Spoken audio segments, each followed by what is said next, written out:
Now on this video we're going to visit the Smithsonian Air Museum. The part of it is called Stephen F.UDVAR-HAZY, and it has a collection of aviation related things from the beginning of aviation to the space shuttle.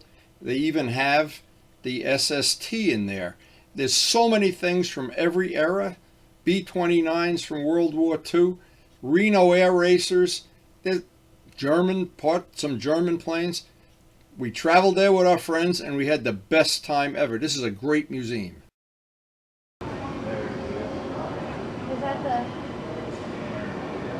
And this is the real Enola Gay.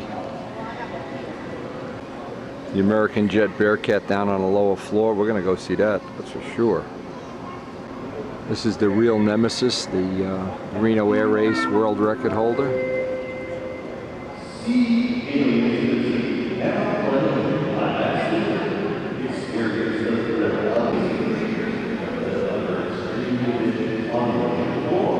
Learjet up there.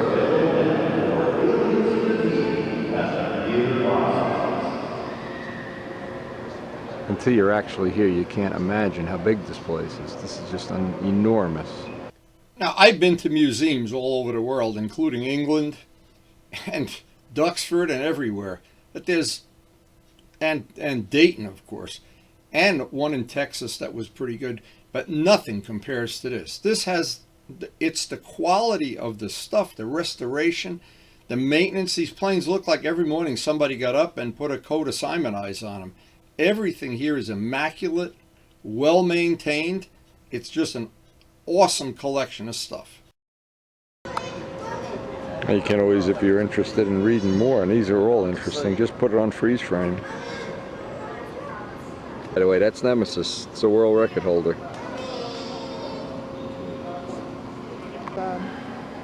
He worked on all the planes. The guy with half a hand. Palmer. Bob Palmer. It looks like they're refinishing it. You know, put a total superchargers. Okay, we got to look at all the stuff downstairs. Yeah, we got close to it. Here's another view of Enola Gay.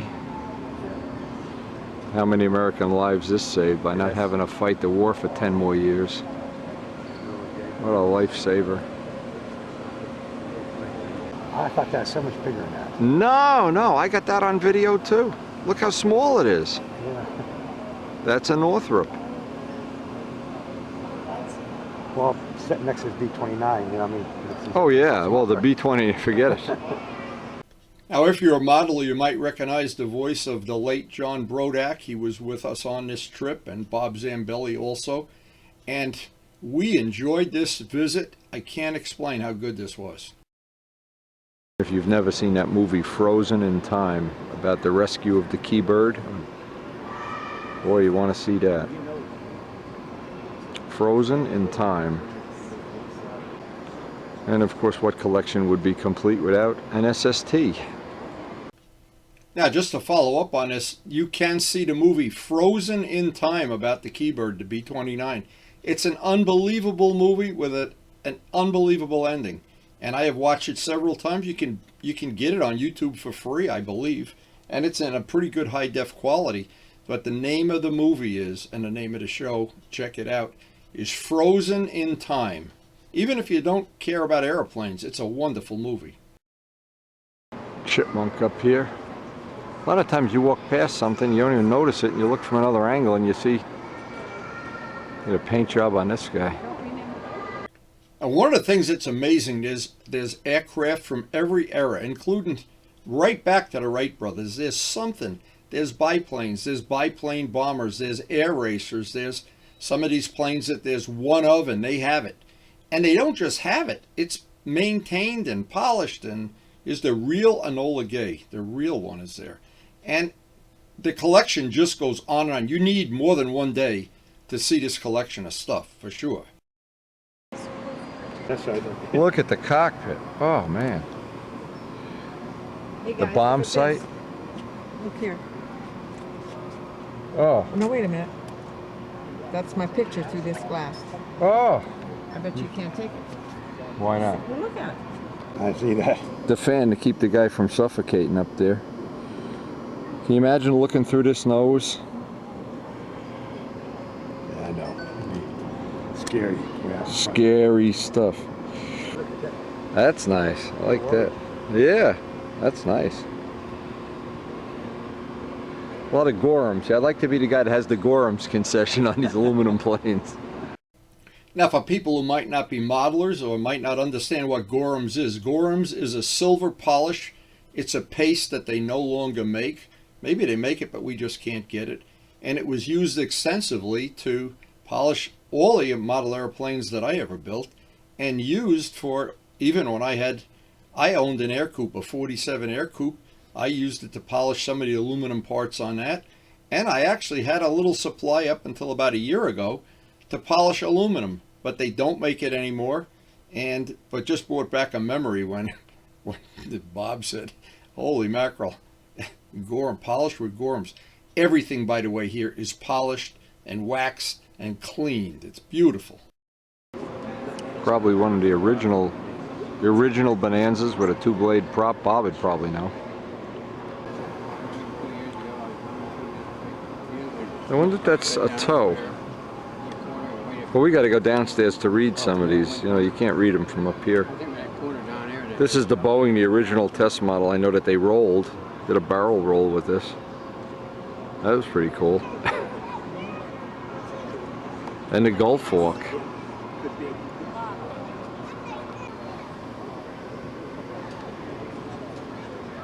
Archall. Super Chipmunk. Now, because I modeled some Reno air racers and various light planes like this one, the Chipmunk, and I had a good knowledge of what the real one should have looked like, and when I got to see it in real life. And in this case, this is something that these look like they were restored, like they've never even been flown. And that impressed the heck out of me, because I know how much maintenance there is just on the normal airplane just to keep it airworthy. It's a labor of love. No, the Northrop. That's got to be a Northrop. Yeah.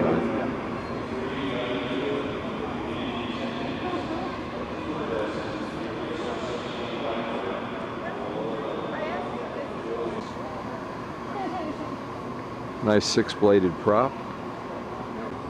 Rich Oliver's Focke-Wulf 190.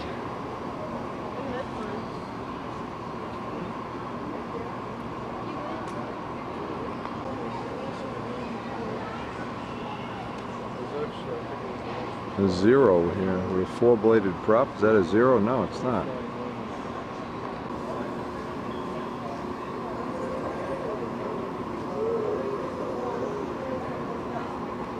BD5 in the back here.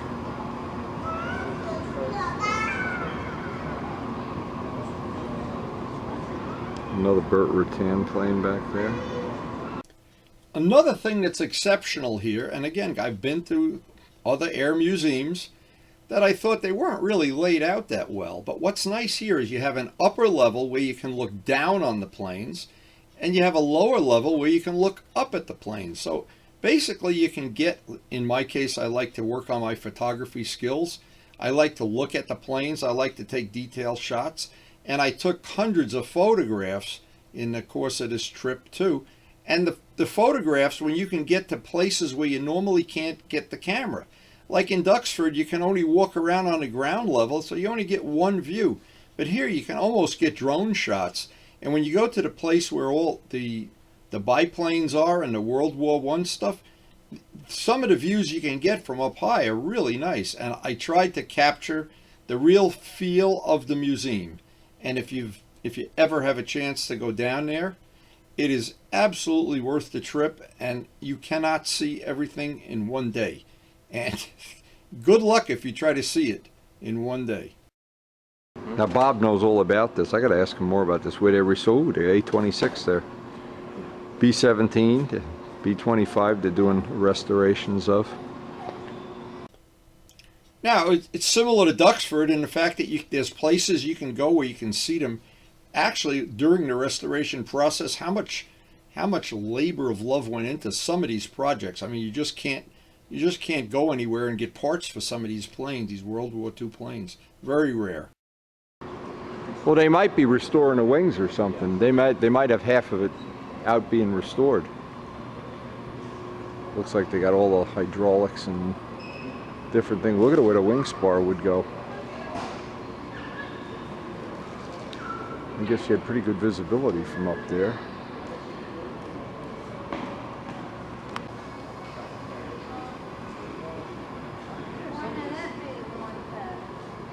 Now that's a propeller.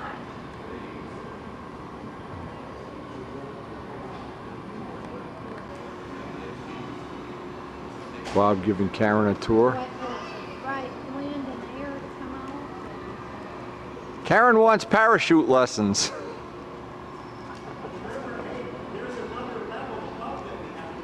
I know. It's the push-pull. Yes, that's a kite. No, I think there's a lot of things in here, and I don't know how many. I think there's a lot of things in here. These are the only ones left in the world. I don't think there's 3 of these around. That was a telephone. Hello. Hey, where's the motor in this thing? There isn't any. It's a kite. This is a kite? It's a kite. It was pulled. They're towed. Oh, they were towed, and then what? They just glided to Earth, I guess. There's a parachute system. Oh, so they Take could that get them belt off, behind Take that belt off and jump. and take your wife shoe shopping. This is cool. He's got a motor on the. Look at this. He's got a Rojet 77 on the blade. What's on the other blade? Oh, he's got one here. Even the landing gear big. Look how big the landing gear on this thing, John. Like six feet. I gotta ask Bob if this is one of those deals where they shoot a cannon through the spinner like we were looking at. Well, there's a hole. Yeah. Bob will Got know. one MK 30mm cannon. In the nose. It doesn't say in the nose, but it just says it does. Well, it's got to be in the nose. It's not on a wing. During the Big air. hole in the center of the, and it is. That it is. See it right there. But coming out. what's impressive here, I've seen this in a magazine, is how big this thing is. This thing is just, like we're standing on the ground looking up at it. It's got plenty of prop clearance here too. This is among the fastest piston engine aircraft ever built.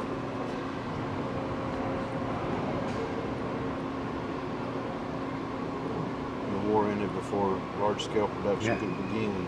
That's top speed, 474 miles an hour. Yeah, that was fast for World War II. That cannon deal firing through the spinner though, let's see, the motor is further back than you think it would be. Well, Bob will know. We'll ask our tour guide. Yeah, a lot of questions to be answered.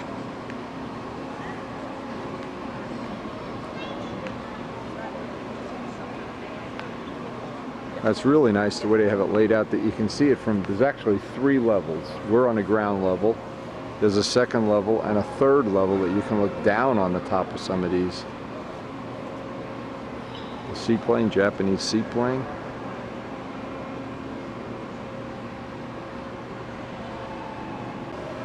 Look at how the exhaust pipes kind of aerodynamically blend in here. Got them tucked in to make it more aerodynamic. Now, I had forgotten that there was a third level. Oh man, this is, as I'm looking back at this trip, this was just such a memorable day I'll never forget. And we basically spent, if I remember right, I'm trying to really recall this accurately, we probably spent a full 8 or 9 hours on our feet, except maybe for a 20-minute lunch break. And there was just so much to see. And it just, you never can see it all. I mean, you could just go back and forth. I'll bet if I went there and had a whole weekend, I couldn't record the whole thing. And I'm sorry for any parts I missed, but there was just so much to see, and it's all great. Again, if you want to read that, just put it on freeze frame. That's what I do.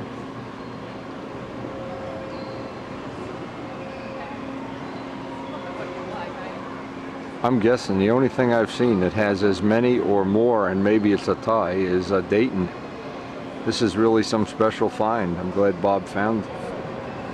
Bob kind of coordinated this, got us down here. Oh yeah, they were using them for target practice at the end of the war. Look at the size of the flaps Yeah. on the Enola Gay. Yeah. And just to remind everybody what a giant difference it is to see these things in books and magazines or on TV, and to see them in real life, we're up close and personal. Look at the turbochargers on there. You can see the finning around them. Oh man. Kawasaki Ninja, which soon became a motorcycle.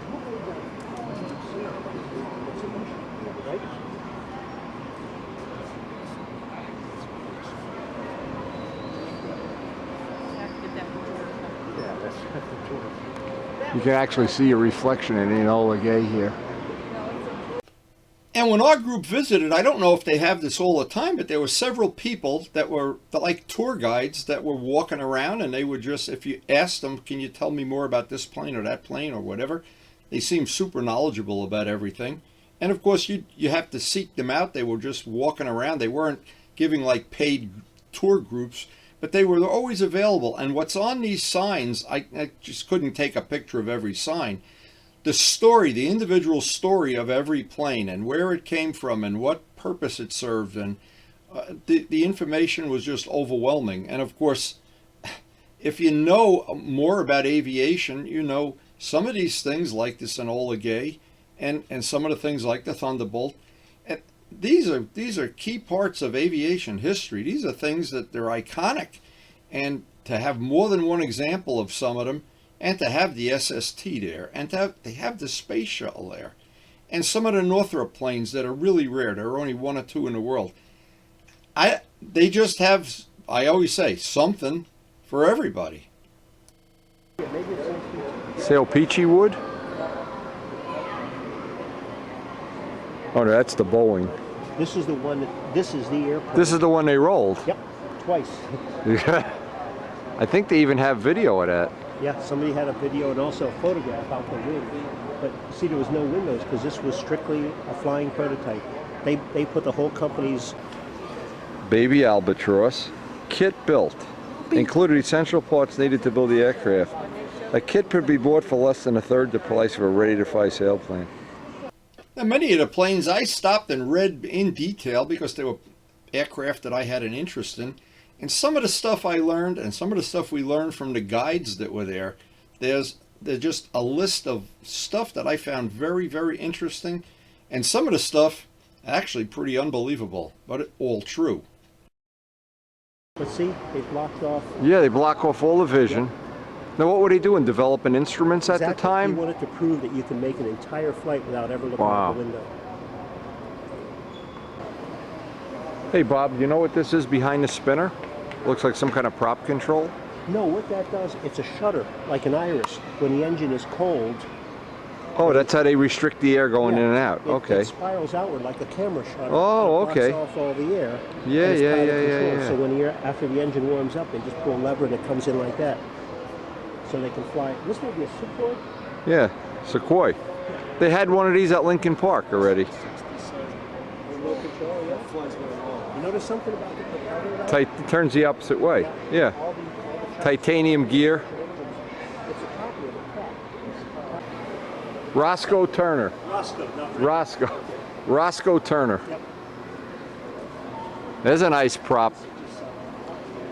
Karen, I want you to buff that prop out for me tonight. Yeah, I'll do it. Put that in with your silverware. We'll brush it out.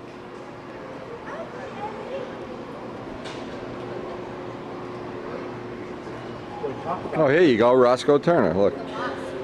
Shows you what I know. Is this what you take the track of? That is the American Eagle Bearcat. Look at the paint job on that. Look at talk about clip wings. Yeah, clip wings. Now look. See, now Richard Oliver's threatening to make a clip wing Bearcat. You better not clip it too much, Rich. Yeah. Look at it. See his feet on the landing gear? Oh yeah, it's fabulous. Look at that.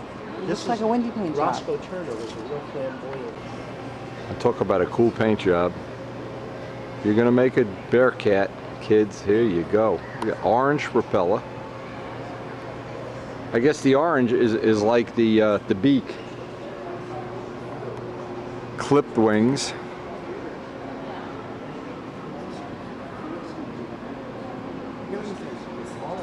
Darrell Greenemeyer, who did, by the way, tried to rescue the Keybird. Darrell is the one that tried to rescue the Keybird.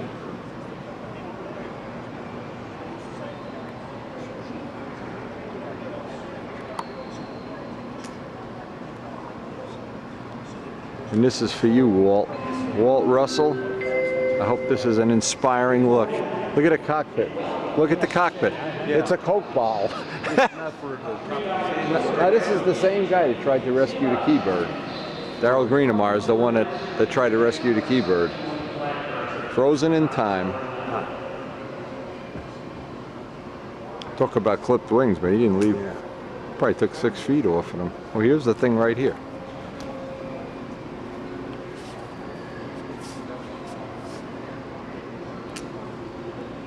Putty sealed gaps. It's clipped wing. That's all there is. They clip the wings down so that it's less drag. The cockpit's that's some cockpit.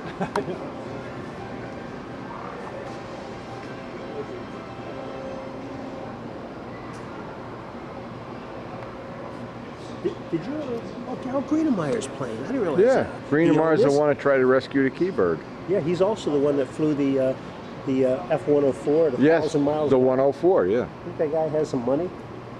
You know, he funded just about everything. You got to look at the cockpit from back here to really appreciate it. I mean, now that is a low drag. Look at the size of the cockpit relative to the plane.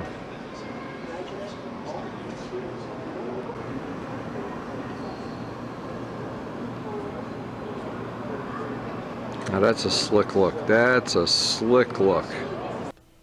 Now, these Reno air racers that from every class, the Bearcats and even the home builts, every one of them, they make great, for me at least, they made great model airplanes. And they were great. Every one of them is different. They're all unique.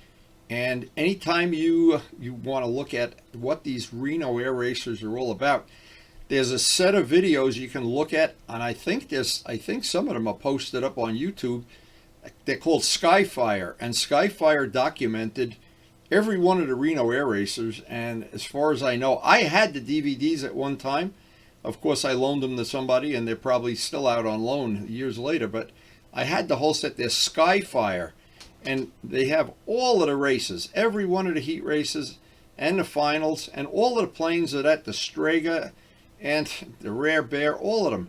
And when I had them, I used to play them over and over and over. It was amazing.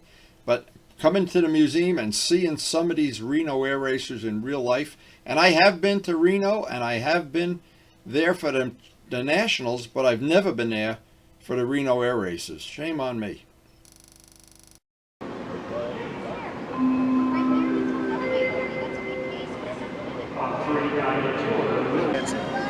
Hook them and bring them into the fold of aviation. It's like getting into a time machine. It's like going back 60 years and riding along with President Bush. I mean, it's just so exciting to fly that there's really no words to explain it. Not only are there independent teams restoring these aircraft around the country, but restoration specialists at the National Air and Space Museum also work to keep these memories alive, using the highest standards and state-of-the-art technique. One of the most vital missions of the National Air and Space Museum is to preserve the artifacts.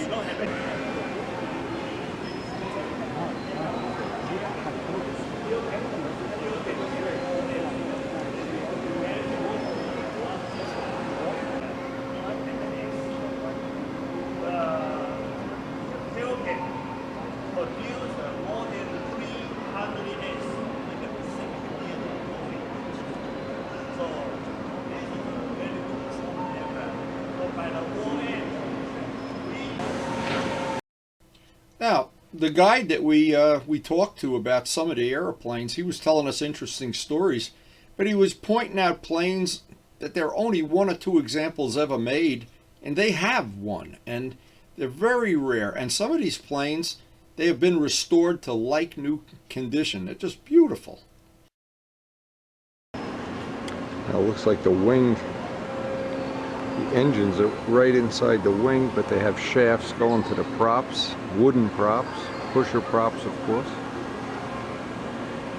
And the early Northrop, Jack Northrop, the flying wings of the era, they went on to become the B-2 bomber that is still in the Air Force right now, way ahead of its time. You can see where the engine is here. They've got one side all peeled away. clear glass. And there were a lot of displays where you could really see the inside of how things went together. Here you can see how the wings attached and the mechanics, the hydraulics. There are so many things that were interesting here. And most of all, some of the stories that this fellow that was the guide, I don't even know his name, but he was telling us some funny stories too about how the restoration process on these old planes, how it goes. How cool is this? Look how they have these models displayed. Models of real planes. This is a work in progress.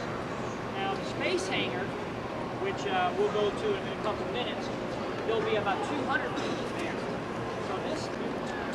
Amazing too, from 3 levels you can look down on the SR-71. Look at this. Look at the length of this. This is the kind of stuff you got to see in real life to really appreciate it. No matter what angle you take a picture from, it doesn't fit in the camera all at once. And what is really interesting, every plane in here has a story. It came from somewhere. They did their certain amount of restoration and how they did it, how many hours it took. And every one of the planes is a story unto itself. And a lot of these planes came from various places. The German planes, some of them came from Germany and had to be taken apart and shipped over. There's a story for every plane in this museum. It's just very neat that you can see the aircraft from several different angles.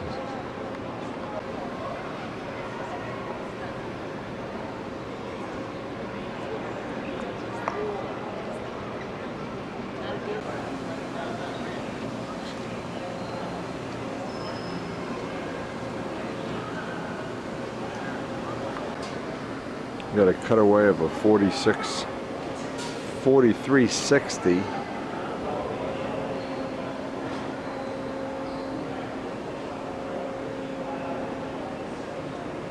Showing some of the, can you imagine how many machining operations there are on this?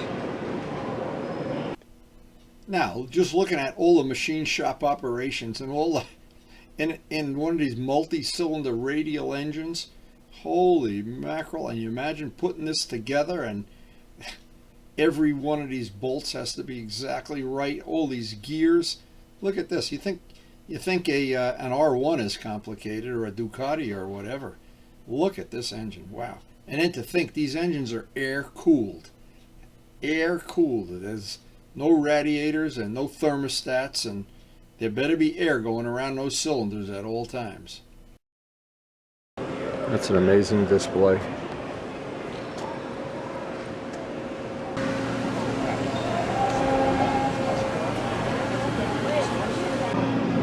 Nice canopy here on some of these models. The crew was looking at the models before, and there's endless supplies of them. Look at even the detail on the engine. Anybody that's ever tried to build a scale model knows what kind of work that is. That's one of the reasons why we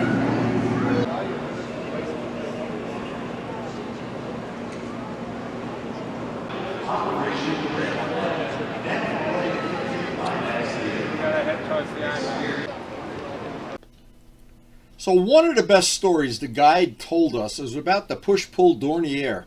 And all around the fuselage, right behind the pilot, where the pilot sits, there are a bunch of charges, live charges, that if the pilot were going to have to bail out, he would hit a button, and those charges would basically blow the back half of the airplane off. So he could bail out, obviously, without going through the propeller of the rear engine. Now the story was, and I hope I have this right, that they took the plane apart in Germany, brought it here, assembled the whole thing, put it up on display, and it was actually sitting in the museum for a few years when somebody asked the question, what about those charges? Are they still live? The charges that blow the back half off the plane? And the guy said he didn't know, but they asked the people restoring it, and they just didn't know anything about it. They didn't do anything about it. And so they took the charges out, and they're like giant bullets, I guess, and took them out behind the museum, and they were all live. So can you imagine if somehow and picture how this would happen? you're restoring the plane, and we all know about restoring motorcycles, how these kind of things can happen. And you short out the wiring that goes to the charges, and boom, the back half of the plane blows off. I don't know, but that's just one of many stories that we were told. And again, the people that are there at the museum are there to tell you these little intimate details. Some of the planes have an incredible history of where they were gotten from, and the restoration process, and where they got the parts to make them. And so if you do go to this museum, seek out one of the guides, and they're randomly placed all over the place. We had no trouble. We bumped into 2 or 3 of them in the course of this. And of course, what was nice is Bob Zambelli and both Ken Tyser, Bob Zambelli, and the late John Brodeck all are knowledgeable about this stuff. So we had interesting conversations for basically for the whole time that we were at this museum, a whole day. This is definitely the Gorham's champion. Or is this one polished up? Holy mackerel. Just look as a comparison.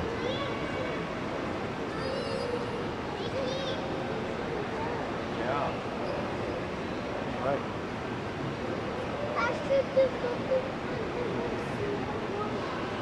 Yes, we are. Yeah. Like it? And my personal favorite, F-86. And I have always been a fan of the F-86 for a lot of reasons. First, it was the first real, true swept-wing jet fighter. And I loved how the machine guns were up in the nose. And of course, all these jet fighters, the later ones, the older ones, and you look at these, and it looks like they just rolled off the factory assembly line. I love how those cannons go in the nose, and how you can look inside the front of the jet, and you basically can come out the back. MiG, the early MiGs, every one of them. Now, there's the cool thing with all these planes is when you look at how nice the condition of them is. And sometimes you go to an air museum, and sometimes the planes are outdoors and not really in this level of polish. These are really in nice shape. Back in the days when jets had the air intakes right in front. Now, as this day was wearing on, I didn't realize. I thought that we were basically seeing the whole museum here, but there was a whole part of it we haven't even entered yet. And to be honest, my feet were getting tired after about 7 or 8 hours. And looking at, now look at the tires on these guys. Looking at some of the displays, we had spent a lot of time looking at the displays and reading, talking to the guides, which is always, it's not worth going if you don't do that. But looking at some of the planes that I would never see, some of these might be the only copy in the world. And getting an up-close personal view of them when they're in nice restoration. And then, of course, the biggest thing here on this wing is the space shuttle. And of course, everybody should have their own private space shuttle. Now, one of the more interesting parts of this museum tour that I found interesting, we had picked up a guide that knew a lot about the space shuttle. And I had asked him about, I had heard the glues that they used on the tiles was something that came from an invention or a glue that they use in model airplanes. And he was very knowledgeable about it. And he said, oh, there are several variations of that. And they were having trouble keeping the tiles on the space shuttle. And they came up with other inventions. And all of the technology that went into the space shuttle, holy mackerel. And you never give it a thought. You just see them launch the space shuttle and you think, oh my God. But all the technology that had to go into it. And those tiles, those are the tiles in the front, the black ones that they get so hot. And I guess, well, that's part of why these scientists, it's a challenging job, and they enjoy their work because they know if they don't get it right, of course, people's lives are at stake. And if they do get it right, the human race can really benefit from some of the technology that came from that whole space shuttle program. It was unbelievable. We're going up to the 3rd floor. Check the exhibits out from the 3rd floor.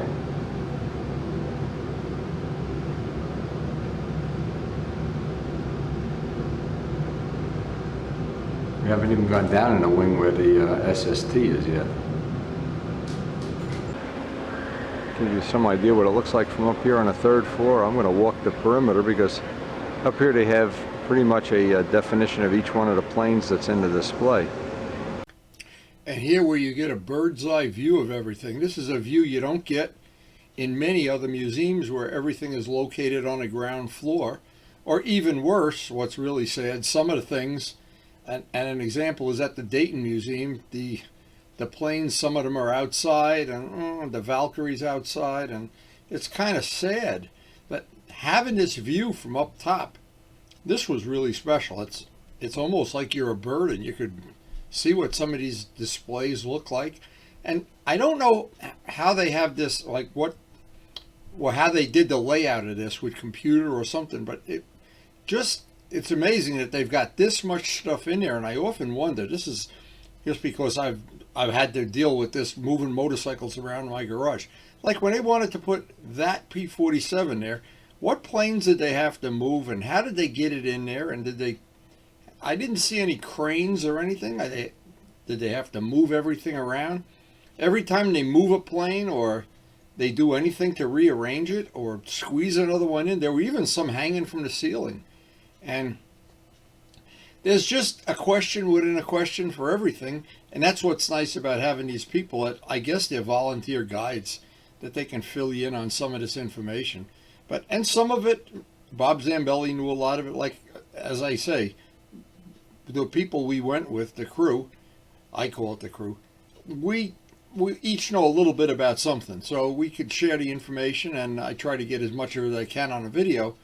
But it's overwhelming. There's just so many things we didn't get to see or that we saw, and I would have liked to stay about another 10 minutes and talk about that one thing. Leo Ludenschlager's plane, of which we saw him fly many times. Sussex, New Jersey. Killed in a motorcycle accident. Somebody ran into him while he was riding his motorcycle. Now, as I'm looking at some of the planes here, I realize this Leo Ludenschlager's plane, they were in Sussex Airport for the Sussex Air Show. Many times we were up there, got to see him do his thing. And all of the planes have an individual story. That's what's really special. And if you look at each one, if they could talk, if they could tell you the story. Now, the reason I say that, my Uncle Henry, in World War II, he was involved with the B-29s, and he had a great story. He said the guys would all take off, and sometime they'd wait at the end of the runway, and when they started coming back, and some of the planes coming back could get within a quarter of a mile of the end of the runway and run out of fuel. That's how tight some of these things were. And there's stories within stories of everything. The stories of the SST. I just can imagine when that SST lost a tire or whatever it did, that it crashed in England, and how hard they tried to make that a commercial success. How many man hours must have gone into that project? How many $1 billion? And how hard people tried to make that a successful venture. But in the end, the things that were wrong all along. The fuel economy and the noise, and there just was no cure for it. So maybe at some point in the future, they'll have the technology to make that better. But for right now, that I don't know what the answer would be. You try to advance all technology, but it doesn't always work. And there's a perfect example of something that looked good up until the time it came to put it into use in the real world, and it just didn't pan out. And I'm sure it's not the only thing. But every one of the planes has a story, and that's what's really special. And seeing all these planes, that there's only one or two of some of these, and I think when they're gone, like the Windsor Locks, when they had the terrible storm at the Windsor Locks Museum and it destroyed half of the planes, some of those planes are irreplaceable. And this would be the kind of thing, if they ever had damage at this museum, a fire or anything, there's so much stuff within this museum that's irreplaceable. And no Joe Adamusco will know what this is. Even from the upper level, it looks pretty cool.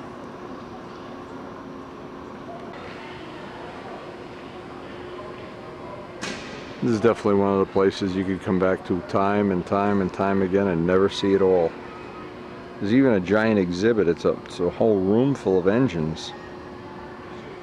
Looks like they have an auto gyro back there too. Something my father, by the way, was very interested in his lifetime. Now, another interesting channel on YouTube that I watch, and because I have a great interest in autogyros, is Autogyro Girl. There's actually a channel called Autogyro Girl, and she's got many videos and really good GoPro footage. There's a couple of shows on the Discovery Channel that detail autogyros. Very cool stuff.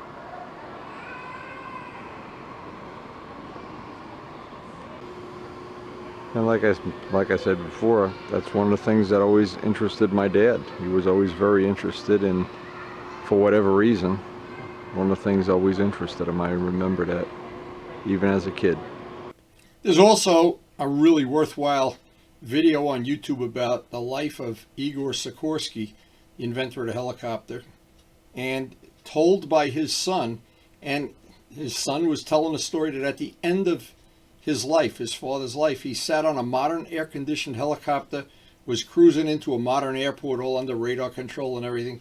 And his father looked out the window and turned to his son and said, "This is what I dreamed of my whole life, through all the pit problems and the failures and everything." And I always call that in my own life a Sikorsky moment. This is one of the planes always fascinated me, because we have this great show about vertical flight from the History Channel that really detailed out how they went through this whole thing with what amounted to be a fly-off between these two versions of the vertical flight plane. Really interesting stuff. Just happen to have a spare Airbus landing gear here. Look at the cutaway on this. Moving parts and things to grease, and holy moly, unbelievable. Nose wheel detail on the SST. Come on, Jack. Not too many moving parts there. About 2,000.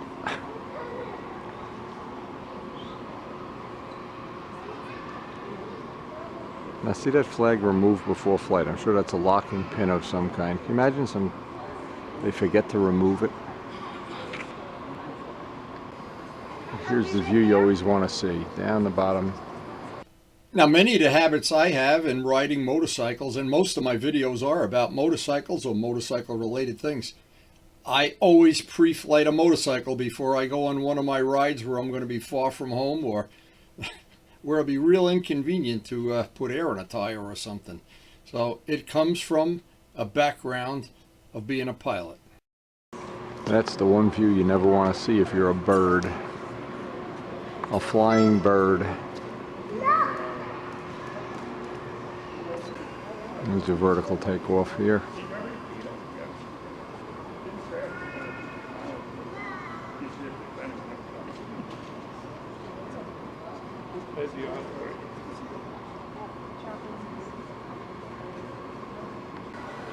Or the Gorham's candidate. Well, what polishing they must have done on this. I wonder how many tubs of Gorham's they used on this. This thing really is immaculate. Now, one of the questions I should have asked, but unfortunately I didn't, was what part of the labor force is volunteer people? And I know most museums, the one in Texas had a lot of volunteers, and Duxford I think is basically all. Maybe I'm wrong. A lot of volunteers working on the stuff. But anyway, I wonder if because it's the Smithsonian, maybe this is all funded by the government, or maybe it's all volunteer. I really don't know. Be an interesting thing for me to find out in the near future. And if I do find out, I'll put that information on my channel, which we try to post something up every day. Something interesting, something you might have never seen. Looks like they got the radiator right in the wing there. Cool. Look at the tires. Got a white rubber tires.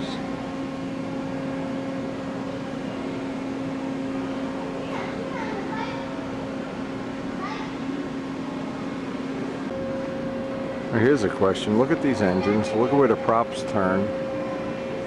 Right in front of the guy, in fact, flying. Guess he had good air conditioning, especially in the winter. But that machine gun, I wonder if that machine gun ever shot off the ends of the props. Look at the tires on this guy too, they're not even all the same. And one thing I'm always fascinated by, and I never seem to get enough, of how the technology of how all things evolved. Automobiles, motorcycles, airplanes. Looking back at the people that collect old cars, collect old motorcycles like Dale, that people that have an interest in how things evolved into what we have right now. You get on a modern 747 or an Airbus, and you never realize it wasn't that really long ago, and they were flying like this, and it was really not as comfortable as you might think, especially with that machine gun in the front. But it's a wonderful evolution for mankind, and aviation is certainly at the forefront of that. And after a really long day, a really fun day, we were all really fatigued. I mean, really fatigued. But I hope you've enjoyed sharing this little bit of our vacation with us. We have really, this is one of the best vacations of all time. So once again, our channel is basically devoted to motorcycles, restoring old motorcycles, the love of motorcycling, the passion for motorcycling. I have a separate model airplane channel that has a lot of videos, but basically most of them are motorcycle videos. But we do travel to museums. We just posted a video of the Don Garlitz Museum. We've gone all over the world, to England, to Brazil, to places that may be of interest, Poland, Russia, Germany, Austria, and we will post the videos in the future.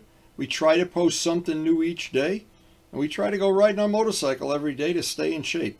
And hope you've enjoyed the video, and thanks guys, thanks for watching.